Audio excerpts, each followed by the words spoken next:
The Panasonic Bread Maker is really great at making crusty white bread. I'm going to show you how easy it is to do following one of the recipes that came with the Bread Maker.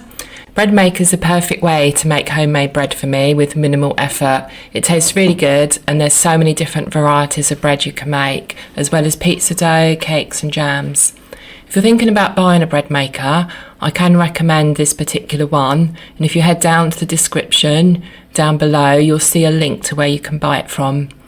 Today I'm making the XL loaf, but there are also measurements for the large or medium loaf in the recipe leaflet, and I've also added them in the description down below. So to start off with, you add 600 grams of strong white bread flour, 40 grams of butter, 2 tablespoons of sugar, 2 teaspoons of salt and 400 millilitres of water. So the bread tin gets placed inside the bread maker and easily twists into place. And then the dry yeast gets added to the dispenser on the top here. Next, close the lid and set it off on menu 1. I've chosen the XL size and the dark crust setting. With menu 1 you can also use the light or medium crust, so the end result will be a slightly less crispy exterior and lighter colour. And that's it. The programme will run for around 4 hours depending on what crust setting you've used, and it will beep when it's ready.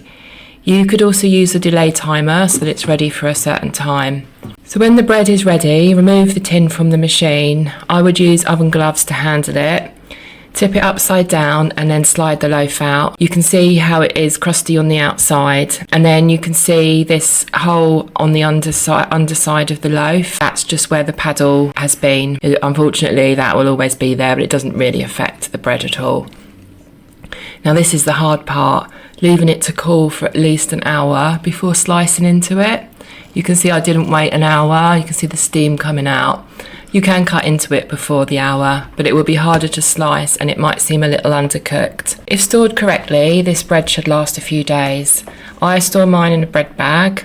If you don't think you'll use it all up in that time, you can slice it and freeze it, and then you can just take out the slices as and when you need them. I hope you've enjoyed this bread maker recipe. Do let me know in the comments what you think.